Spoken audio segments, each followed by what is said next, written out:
할렐루야. 할렐루야. 우리들이 신앙생활을 하면서 어떠한 신앙의 자세를 갖느냐가 대단히 중요합니다. 특별히 우리가 세상을 살아가면서 여러 가지 고난과 역경과 시련과 환난을 당할 때 내가 어떤 마음을 가지고 바라보느냐가 대단히 중요하고, 두 번째는 그 모든 힘든 과정을 어떻게 극복하느냐가 대단히 중요하다고 볼 수가 있습니다. 저 통영, 얼마 전에 우리 부목사 순회 때문에 제가 간 적이 있는데, 그 통영 지역을 가게 되면은 매년 해마다 거기서 요트 경기가 열리게 됩니다. 그 요트를 보게 되면 돛을 가지고서 방향을 이래 잡아서 빨리 가기도 하고 늦게 가기도 하고, 이 돛의 방향에 따라 가지고 서쪽으로 갈 수 있고 남쪽으로 가게 되고 북쪽으로 가고 또 이것이 남쪽으로 가게 되어 있습니다. 우리 세상을 살아가면서 세찬 바람이 다가올 때 이것을 어떻게 이용하느냐가 대단히 중요하다는 그런 의미를 주고 있습니다. 그리스도인들이기 때문에 고난이 절대 피해가는 것이 아닙니다. 우리 예수 믿기 때문에 우리의 고난이 면제되는 것도 아닙니다. 오히려 예수님이 있기 때문에 더 큰 시련과 고난이 우리에게 다가올 수가 있습니다. 베드로전서 4장 12절에 보게 되면 너희가 불같은 시험 당해서 이상하게 여기지 말아라. 당연하게 너희가 신앙생활 하다 보면 고난과 시련과 아픔이 다가온다고 베드로 사도는 우리에게 이야기를 하고 있습니다. 그래도 우리 신앙생활 하다 보면은 우리에게 여러 가지 고난이 닥쳐오게 되는데, 이 고난의 모습은 크게 나누면 세 가지의 모습으로 우리에게 다가오고 있습니다. 첫 번째는 자기 자신의 실수 때문에 오는 고난이 있습니다. 술 너무 많이 먹게 되면 간경화에 걸려서 죽을 수도 있습니다. 담배 너무 많이 피우게 되면 폐질환 때문에 고통받을 수 있어요. 술 잘 먹고 난폭하게 운전하다 보면 교통사고 당해서 식문인간 될 수도 있어요. 순전히 자기 실수 때문에 오는 고통이 우리 가운데 있다는 얘기입니다. 요나가 배를 타고 가다가 풍랑을 만났습니다. 그 모든 풍랑이 오니 내 죄 때문에 풍랑이 일어났다고 얘기한 것처럼, 우리가 살다 보면 자기의 실수 때문에 오는 고난이 첫 번째 우리에게 다가오는 고난의 모습입니다. 두 번째는 다른 사람의 실수 때문에 우리에게 고난을 당하는 일이 있습니다. 자기 자신이 아니라 다른 사람의 실수 때문에 우리가 고난을 당하기도 합니다. 자기는 죄가 없는데 다른 사람의 실수 때문에 오는 고난과 고통을 당할 때가 상당히 많이 있습니다. 이스라엘 백성들이 가나안 땅에 처음으로 들어갈 때 여리고성을 점령했지만은 그 가운데 아간이라는 사람이 죄를 범하고 말았습니다. 하나님 말씀을 불순종했어요. 아간이라는 사람 하나 때문에 그 다음 종 아이성과의 전쟁에서 패하고 말았어요. 한 사람 때문에 온 백성들이 고통을 받고 말았죠. 또 우리가 잘 아는 대로 우리가 아합왕 한 사람의 죄 때문에, 우상 숭배하는 죄 때문에 온 백성들이 3년 6개월 동안 비가 한 방울도 안 내리는 거예요. 가뭄으로 기근으로 온 백성이, 동물들이 다 죽고 마는 끔찍한 일을 당하게 됩니다. 왕 한 사람의 잘못이 이 엄청난 결과를 가져오게 되었습니다. 12명의 정탐꾼들이 가나안 땅을 다 돌아보고 와서 보고하게 됩니다. 그 12명 가운데 10명이 부정적인 불순종적인 보고를 하게 됩니다. 이들의 잘못된 보고 때문에 이스라엘 백성들이 일주일이면 가나안 땅에 들어갔으니 이 거리를 40년 동안 광야에서 헤매다가 그 땅을 들어가게 됩니다. 이 10명의 잘못된 보고 때문에, 다른 사람의 실수 때문에 이런 고난이 우리에게 닥쳐오는 일이 때로 있기도 합니다. 그러나 세 번째 우리의 고난이 있습니다. 불가항력적인 고난이에요. 내가 의롭게 사는데, 죄도 없는데, 정직하게 사는데, 도덕적으로 깨끗한데, 윤리적으로 죄가 없는데도 불구하고 내가 때로는 고난을 당할 때도 있습니다. 지난주 말씀 가운데 욥의 이야기를 좀 했습니다. 얼마나 의롭게 살았습니까? 정직하게 살았습니다. 하나님을 잘 섬기는 사람이었습니다. 정말로 하나님 앞에서 죄가 없이 살 수 있는 이런 사람이었습니다. 그럼에도 불구하고 그런 엄청난 고난의 세월을 보내게 됩니다. 이게 불가항력적인 고난이에요. 복음을 전파했던 우리가 잘 아는 사도 바울이 복음 전하다가 얼마나 많은 고통의 세월을 보냈습니까? 고난을 당하기도 하고 옥에 갇히기도 하고 매질당하기도 하고 많은 고난의 세월을 보내게 됩니다. 불가항력적인 하나의 고난이라고 볼 수가 있습니다.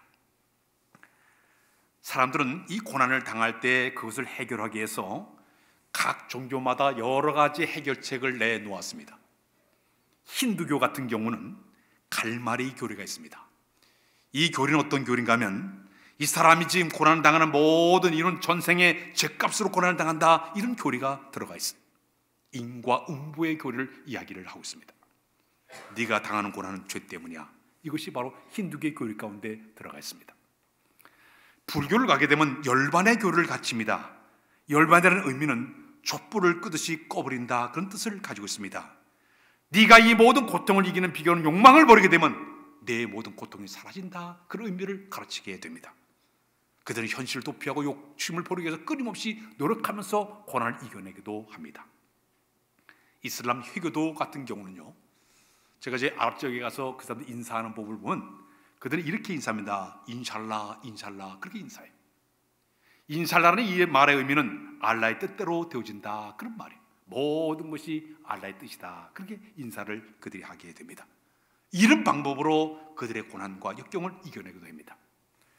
에피쿠로스 하파 같은 경우는요, 향락주의를 굉장히 강조하면서 현재의 고통을 잊을 수 있는 방법이던 최대한 동역해서 잊어버리는 것이 최선의 방법이다. 술을 마셔서 잊어버리든지 쾌락에 빠져 잊어버리든지 잊어버리는 것이 삶을 지혜롭게 사는 방법으로도 가르치기도 하고 있습니다. 그러나 우리 기독교는 다릅니다. 우리 기독교의 모든 신앙적인 자세를 보게 되면 이 고난과 역경과 시련과 환난과 고통이 있지만은 이 모든 고난 가운데도 하나님의 섭리하심과 계획하심을 바라보는 자세가 필요합니다.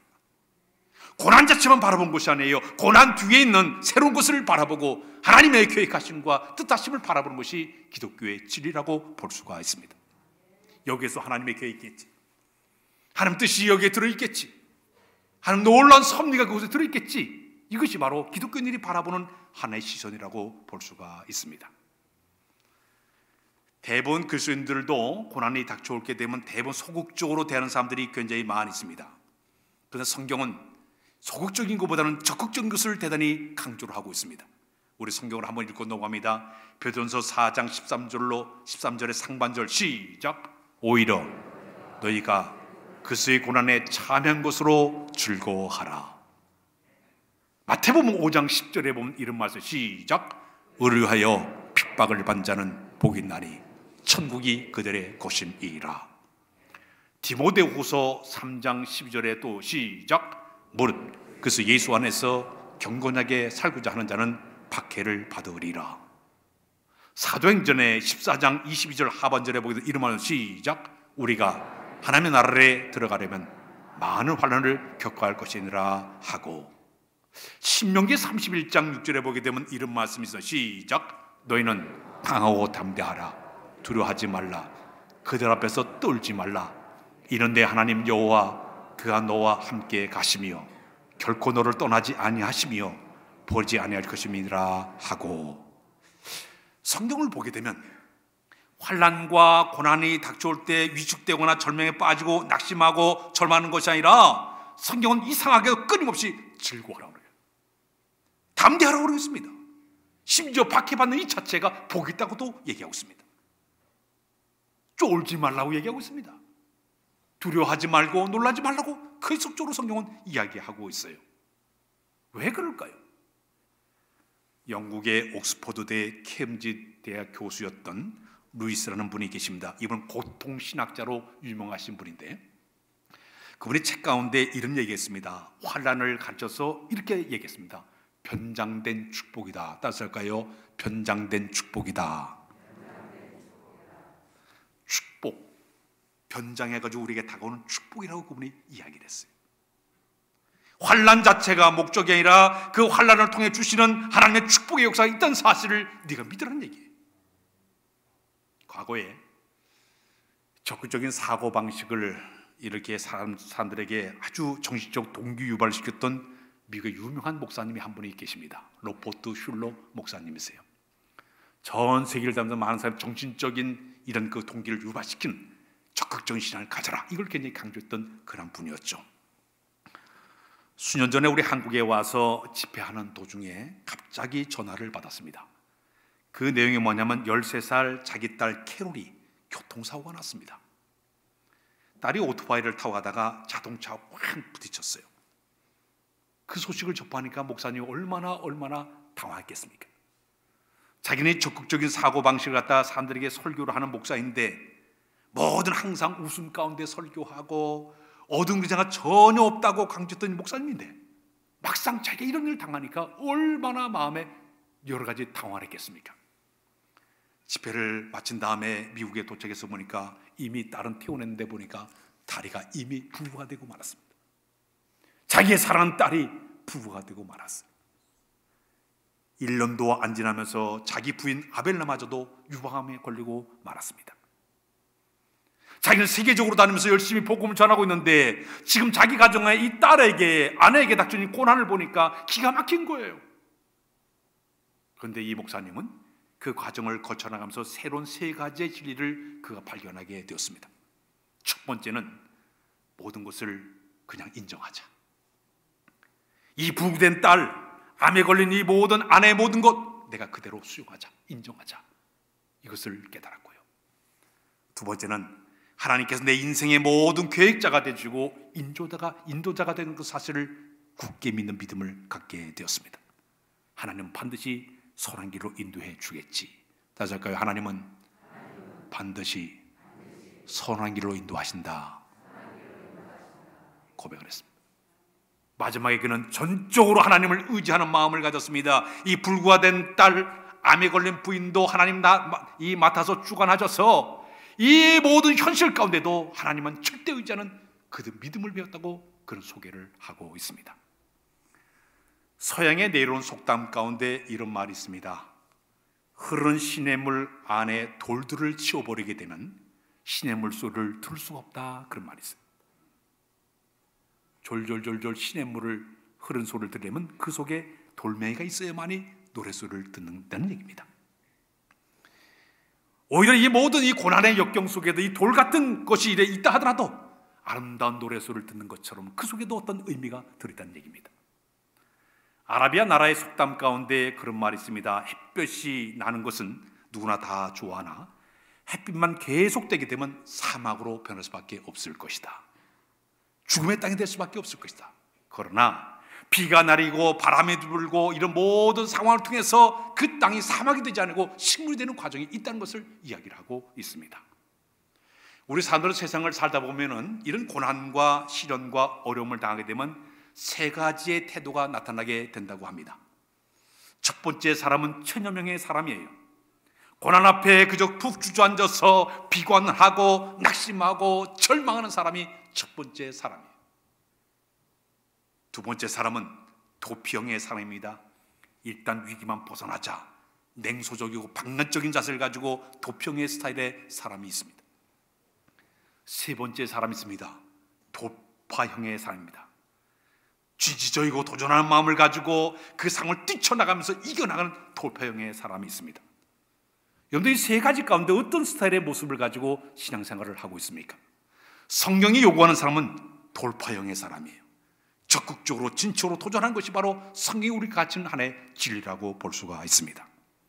그렇다면 이 아침에 우리가 신앙생활하면서 우리가 닥치는 모든 고난 뒤에 오는 축복이 무엇이 있을까요? 첫 번째는 따스할까요? 우리의 믿음이 더욱더 성장할 수가 있다. 믿습니까? 로마서 5장 3절 4절에 보게 되면 다만 이뿐 아니라 시작 다만 이뿐 아니라 환난 중에도 즐거워하나니 이는 환난은 인내를 인내는 연단을 소망은 이줄 아니로다. 환난 중에서 즐거워하는 이유는 뭐냐면 내가 이 환난의 과정을 거쳐 나가는 동안에 환난을 통해서 인내를 배우면서 믿음이 자라나게 됩니다. 인내를 잘 지켜드니 그 다음에 내가 연단을 받아가지고 더 견고한 신앙으로 세워지게 됩니다. 또 연단을 받다 보면 하나님을 소망하면서 끝까지 견디는 믿음으로 바뀌어지게 됩니다. 한 계단 한 계단 올라가게 된다는 얘기입니다. 나에게 닥치는 이 모든 고난은 오히려 내 믿음을 더 견고하게 만드는 과정에 속에 들어가 있다는 얘기입니다. 저 아프리카 지역에 가게 되면 어느 곳에 강을 건널 때 그 사람들이 항상 강을 건널 때는 무거운 돌을 이렇게 짊어매고 강을 건넌다고 그래요.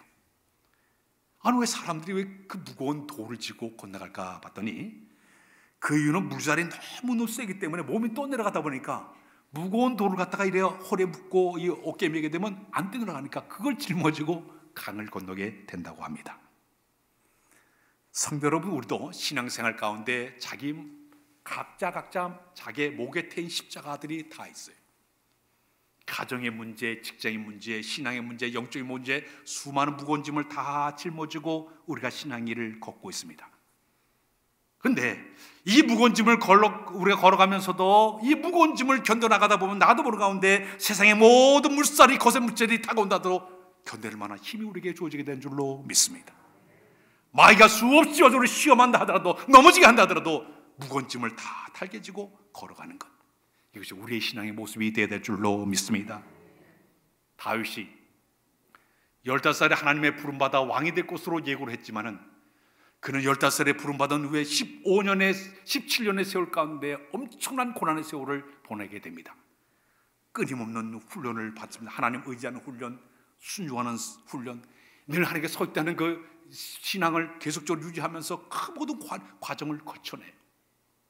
완벽한 신앙으로 올라갔을 때 30세에 그는 통일왕국의 왕으로 올라가게 됩니다. 그 과정은 하나님의 그걸 믿음의 사람으로 만들기 위한 하나님의 특수한 하나의 방법이었습니다. 이스라엘 백성들이 가나안 땅을 금방 주지 않는 이유가 뭐냐? 40년간 철저히 훈련 과정 가운데 이기지 못한 사람들은 광야에서 다 죽고 말았어요. 도태되고 말았어요. 제2세대들과 여호수아와 칼렙만 그 땅을 밟아 들어가게 만드십니다. 연단의 과정, 훈련의 과정 이기지 못한 사람들은 믿음이 성숙하지 못하기 때문에 다 도태되고 말았어요. 그러나 끝까지 믿음을 지킨 사람은 그 땅에 들어간 축복이 주어지게 된 줄로 믿습니다. 우리에게 닥치는 환난과 고난과 역경은 우리의 믿음을 더욱더 성장시키는 과정이 된 걸 믿으시기를 바랍니다. 두 번째는 우리에게 고난과 시련이 다가오는 이유는 내가 지금 하나님의 사람으로 만들어가는 과정입니다. 다시 할까요? 하나님의 사람으로 만들어가는 과정이다. 네. 하나님은 이 땅에 여러분들에게 여러 가지 하나님의 사람 쓰임받기를 원하고 있습니다. 저는 목사로 쓰임받기를 원하고 있고, 교회 각자 직분들 다 주어서 하나님의 사람으로 성령님의 도구로 의의 도구로 쓰임받기를 원하고 있습니다.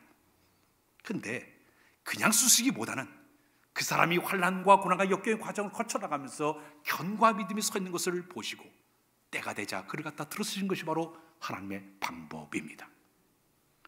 영국의 조지 왕이라는 분이 한번 도자기 공장을 그가 방문을 했습니다.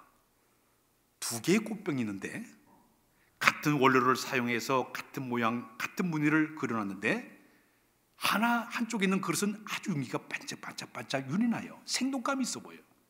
근데 하나는 흐릿하고 볼품이 없는 거예요. 국왕이 물어봤습니다. 아니 왜 똑같은 문양을 가지고 있는데 왜 이렇게 서로 다르냐? 그랬더니 이쪽에 이렇게 윤기가 나고 아주 이렇게 생동감이 있는 이것은 저 용광로 속에 들어놓다가 빼내온 겁니다. 불 속에서 잘 연단받아가지고 이게 나온 그릇입니다. 그러나 여기 있는 이 그릇은 용광로에 들어가질 않았습니다. 그 모습을 보면서 아하, 뜨거운 불에 들어가서 연단받은 그 모든 것은 윤기가 나고 생동감이 있는데 이쪽에 연단받지 못한 것은 흐릿하고 윤기가 없는 거예요. 신앙도 마찬가지예요. 성도들의 모습을 제가 늘 보지 않습니까? 어떤 사람은 심한 고난과 역경의 시를 갖춰나면서 자기 신앙을 그럼에도 불구하고 믿음으로 잘 이겨낸 사람은요, 십자가의 근면처럼 눈에 생기가 있어요. 신앙적인 자체가 달라요. 뭔가 하나님을 향한 뜨거운 마음이 그들의 마음속에 있는 것을 발견해요. 너무 편안한 사람, 용광로를 거치지 않은 사람은요, 흐릿한 신앙이에요. 볼품이 없어요. 아름답지를 못해요. 생동감이 없어요. 사랑하는 여러분, 우리가 신앙생활로 때로는 여러 가지 과정이, 우리가 불 속에 들어간 연단의 과정이 있다 하더라도 잘 견디는 사람은, 잘 이기는 사람은 아름다운 신앙의 모습으로 우리가 자라나게 될 줄로 믿습니다. 위대한 선교사였던 우리가 사도 바울을 연배를 기억해 보시길 바랍니다. 사도 바울은 신약성경 27권 가운데 반 13권의 책을 쓴 사람이에요. 위대한 선교사, 위대한 그런 신학자로 쓰임받은 인물이었죠. 근데 이 사도 바울에게는 이제 그에게는 아픔이 있었습니다. 그는 자기 눈을 잘 뜨지를 못했어요. 안질에 걸려가지고 눈을 잘 보지를 못했습니다. 너무너무 눈이 아파가지고 그 성경을 쓸 때 다른 사람이 대필해 줄 정도로 앞을 보지 못하는 이 안질에 걸려가지고 고통을 받기를 시작을 했습니다. 거기다가 이 사람은 이 간질병에 걸려가지고 푹 쓰러져가지고 거품을 막 붓고 막 몸을 흔드는 그런 병에 걸리고 말았습니다. 세 번째는 이 두통 때문에 너무너무 고통스러워가지고 견디질 못하는 거예요. 허리병 때문에도 엄청난 고생을 하게 됩니다. 온 몸이 종합병원이에요. 이 문제를 해결하기 위해서 하나님 앞에 고린도서 12장에 보게 되면 이 표현을 갖다 이 육체의 가시라고 표현했습니다. 사단의 사자라고 표현했습니다. 이 문제를 해결해서 세 번이나 하나님 앞에 내 육체의 가시를 빼달라고 제거해달라고 세 번이나 하나님께 간절히 기도를 했습니다. 근데 하나님은 안 된다. 내 은혜가 내게 족하도다. 따라서 할까요? 내 은혜가 내게 족하도다. 의의 대답을 하시는 거예요. 그러시면서 우리 주님께서 하시는 말씀이 내가 너에게 육체의 가시 준 이유를 두 가지를 얘기했습니다. 첫 번째는 내가 너에게 이 병을 준 이유는 교만하지 말라고 내가 너에게 이 병을 줬다고 얘기하고 있습니다. 사도 바울은 세상적인 기준으로 볼 때 학식이 뛰어난 사람이에요. 가말리엘 문화생이에요. 사내들은 해온 율법학자이기 때문에 세상의 지위와 명예를 다 누릴 수 있는 위대한 사람입니다. 종교적으로 볼 때는 발세파 출신인데 큰 가치가 없는 완벽한 사람이에요. 더욱 이 사람은요, 영적인 체험을 상당히 많이 한 사람입니다. 저 3층전 하늘 아래 가서 말할 수 없는 모든 걸 다 듣고 올 정도로 영적으로 굉장히 신비한 체험을 했던 사람입니다. 더욱 이 사람은 다른 사람들의 손을 기도할 때마다 병이 덜컥덜컥 날 정도로 대단히 영적으로 파워가 있는 그런 사람이었습니다. 언제든지 이 사람은 교만할 수밖에 없는 사람이었습니다. 자칫 잘못하면 기질상으로 볼 때 교만의 덫에 걸리기 쉬운 약점을 가진 사람이 아킬레스를 가진 사람이 바로 이 바울이었습니다. 그러니까 하나님께서 내가 너에게 이 병을 준 이유가 있다. 교만하지 말라고 그 병을 줬다고 얘기하고 있습니다. 성도 여러분, 하나님께 제일 싫어하시는 것이 뭔지 압니까? 교만이에요. 신곡을 쓴 단테는 하나님의 가장 악한 죄 7가지를 쭉 소개하다가 제일 첫 번째 죄가 뭐냐? 교만이라고 지어을 했습니다. 성경은 얘기하고 있습니다. 교만은 하나님께서는 교만한 사람 물리치시고 겸손한 자에게 은혜를 준다고 성경은 이야기하고 있습니다. 그러니 사도 바울은 이렇게 모든 상황으로 볼 때 교만할 수밖에 없는 상황이었지만은 내가 너에게 이 병을 준 이유는 뭐냐? 너 교만하지 말라고 이 병을 줬다고 주님은 이야기를 하고 있습니다. 그는 이 육체의 가시를 통해서 얻은 영적인 비밀이 뭐냐? 그러다 보니까 겸손한 마음으로 자기를 낮출 수밖에 없었습니다. 그래서 그는 고백하기를 날마다 하나님 앞에 쓰임받을 때마다 나의 나된 것은 하나님의 은혜입니다. 고백한 사람이 되었습니다. 자기의 이 교만을 꺾기 위해서 고린도서 12장에 보게 되면은 자기는 저 3층에 올라가서 신비한 광경을 다 보고 와서도 혹시 교만할까봐 내가 부득불 자랑한다. 제 3인칭은 내가 셋째 올라갔던 사람을 내가 소개한다. 3인칭을 쓰면 자기는 쏙 빠집니다. 교만할까봐. 하나님께서 이 사도 바울에게 육체의 가시 준 이유는 뭐라냐? 너 교만하지 말라고 줬다 그랬습니다. 두 번째는 네가 약할 때 내 능력을 너에게 머무르게 하기 위해서 내가 너에게 이 병을 줬다고 얘기하고 있습니다. 그는 육체의 가시니 고통을 받을 때마다, 눈이 아플 때마다, 간질할 때마다, 머리가 아플 때마다, 허리가 아플 때마다 겸손히 기도할 수밖에 없어요. 하나님, 나는 아무것도 아닙니다. 내 생명과 고통 끝나버립니다. 더욱이 안질과 간질병은 다메섹에서 부활의 주님 만났을 때 만났을 때 그때 너무 놀래가지고 간질병이 걸렸다고 얘기합니다. 그때 이 강렬한 성령의 조명을 받았기 때문에 그 눈에 안질이 걸렸다고 얘기하고 있습니다.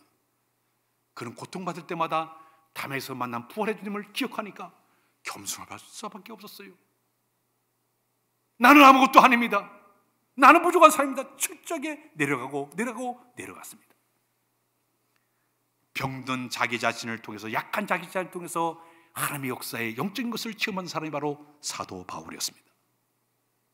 그래서 그는 어느 곳에 가서 할 때 자기 학식 자랑하지 않았어요. 지식 자랑하지 않았어요. 날마다 복음만 들고 나갔는데, 복음만 전하는데도 에베소 교회가 세워지고, 복음만 전하는데도 골로새 교회가 세워지게 되고, 복음만 전하는데 빌립보 교회가 세워지고, 복음만 전하는데 곤도 교회가 세워지고, 복음만 전하는데 위대한 역사를 만들어내지 않습니까?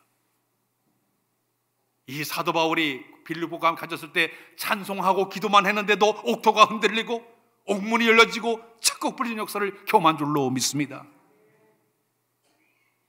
세상 거 사용하지 않았어요. 예수 이름 가지고 찬양만 기도하는데도 기적을 체험하는 역사를 경험하게 되었습니다. 심지어는 그는 예수 이름을 가지고 선포할 때마다 귀신이 떠나버리고, 예수 이름 선포할 때마다 병자들이 벌떡벌떡 일어나기도 하고요, 예수 이름의 권세를 가지고요 자기의 모든 악침 하나 손수가 다 덮어주면 환자들이 다 일어나는 역사를 경험하게 되었습니다. 자기가 약하니까 주의 강한 능력이 그에게 임하게 된 줄로 믿습니다. 그는 복음에 복음 전하면서 옥에 갇혀도 기뻐했습니다. 매를 맞아도 고문당해도 기뻐했습니다. 왜? 자기 속에는 그럼에도 불구하고 영적인 기쁨과 감사가 충만했기 때문에 그 모든 역경도 쉬운 이겨낸 사람이 바로 사도 바울이었습니다. 오늘 여러분들의 육체에 가시가 있습니까? 영광스러운 하나님과의 만남의 기회가 되는 기회가 되시기를 바랍니다. 그것도 하나님 축복이 되는 줄로 믿습니다. 나와 하나님과 연결된 하나의 끈앞이 되는 거예요. 연결 통로가 되는 거예요. 그거 가지고 기도하다가 은혜 받게 되는 거예요. 병 문제 가지고 기도하다가 은혜 받게 되고 나를 버리는 훈련이 되게 되는 훈련의 과정이 되게 되는 것입니다. 사랑하는 여러분, 고난은 바로 하나님의 사람을 만들어가는 과정이 된 줄 믿으시기를 바랍니다. 세 번째는 따라서 할까요? 연단의 과정이다. 오늘 이 본문 베드로 이 전 후서를 쭉 보게 되면 주 64년도를 이제 배경으로 가지고 있습니다. 로마 나라의 네로 황제가 기독교인들을 엄청나게 박해하기를 시작을 했습니다. 기독교인들을 끌어다가 옥에 가기도 하고, 특히 기독교인을 갖다가 이제 십자가 형태로 죽게 만들고 짐승의 밥을 되게 하면서 엄청난 고난의 세월을 보내게 됩니다.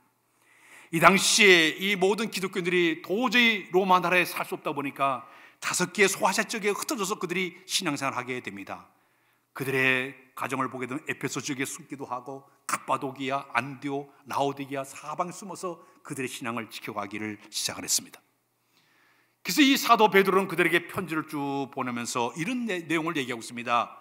너희는 하나님의 택하신 족속인 것을 기억하라. 절대 너의 믿음이 흔들지 말고 믿음에 견고하게 서거라.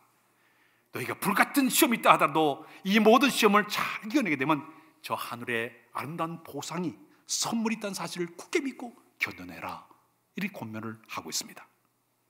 그러면서 특히 초대교회 이 성도들에게 이 심한 박해 때문에 고통당하는 그들에게 이렇게 격려 얘기를 하고 있는 것이 바로 오늘 본문 6절과 7절의 말씀을 이렇게 던져주고 있어요. 우리 다 같이 오늘 본문 읽겠습니다. 시작. 그러므로 너희가 여러 가지 시험으로 말미암아 잠깐 근심하게 되지 않을 수 없으나 오히려 크게 기뻐하는도다.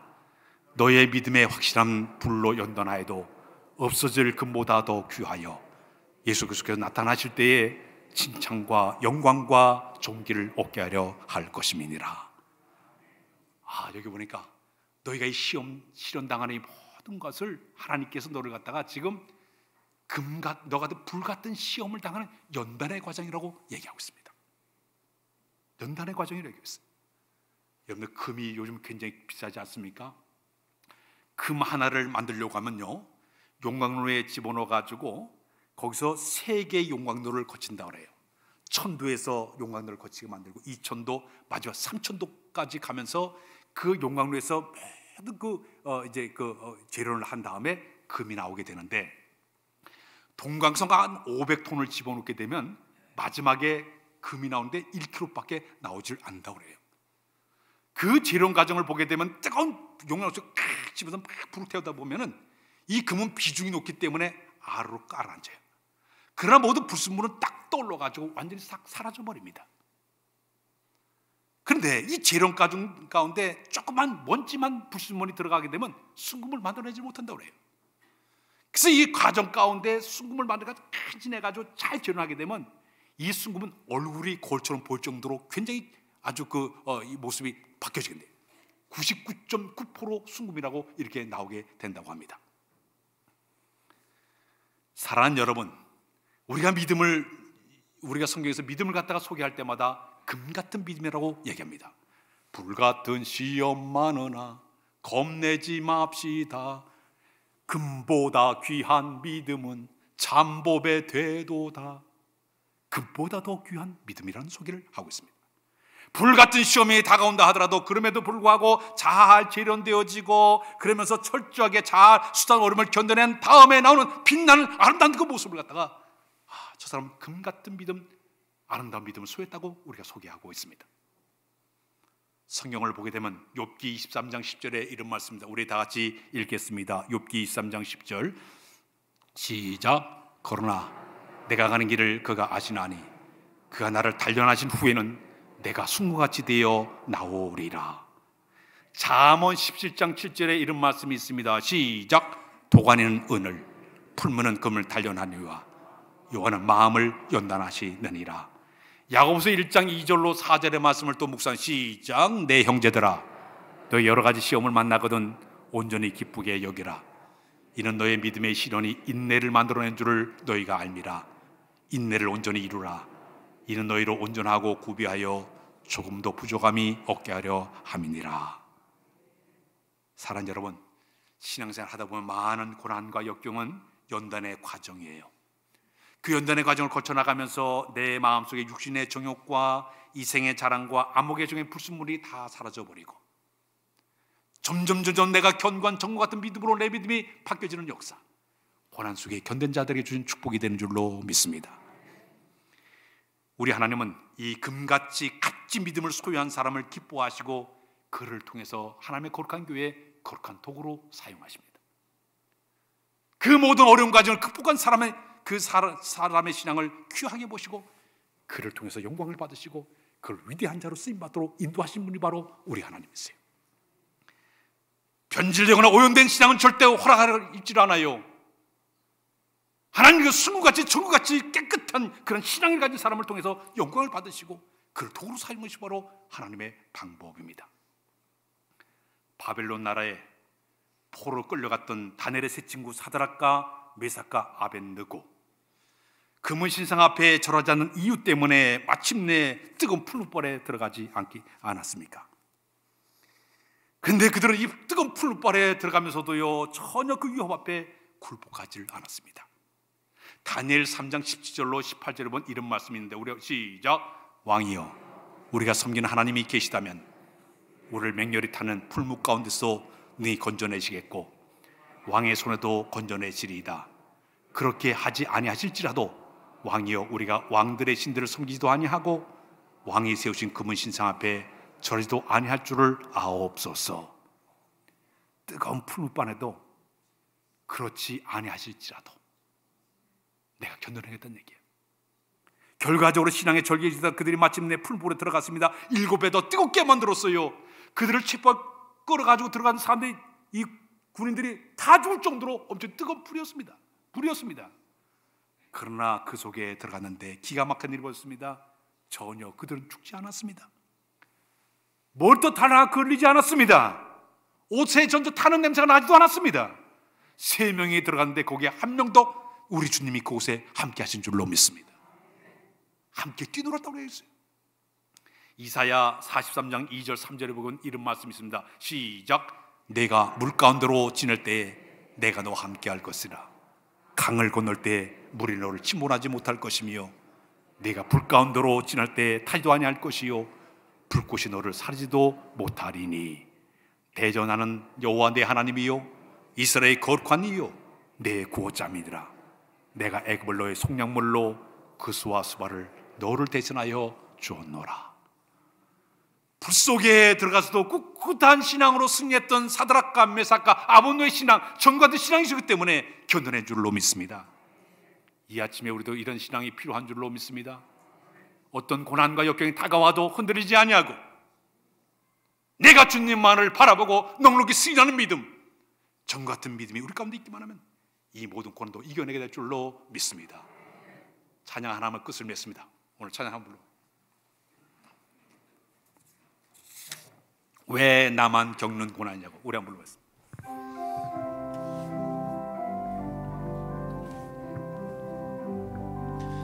왜 나만 겪는 고난이냐고 불평하지 마세요. 고난의 뒤편에 있는 주님이 주실 축복 미리 보면서 감사하세요. 너무 견디기 힘든 지금 이 순간에도 주님이 일하고 계시잖아요. 남들은 지쳐 앉아 있을지라도 당신만은 일어서세요. 힘을 내세요. 힘을 내세요. 주님이 손잡고 계시잖아요. 주님이 나와 함께함을 믿는다면 어떤 역경도 이길 수 있잖아. 왜 이런 슬픔 찾아왔는지, 왜 이런 슬픔 찾아왔는지 원망하지 마세요. 당신이 잃은 것보다 주님께 받은 은혜 더욱 많음에 감사하세요.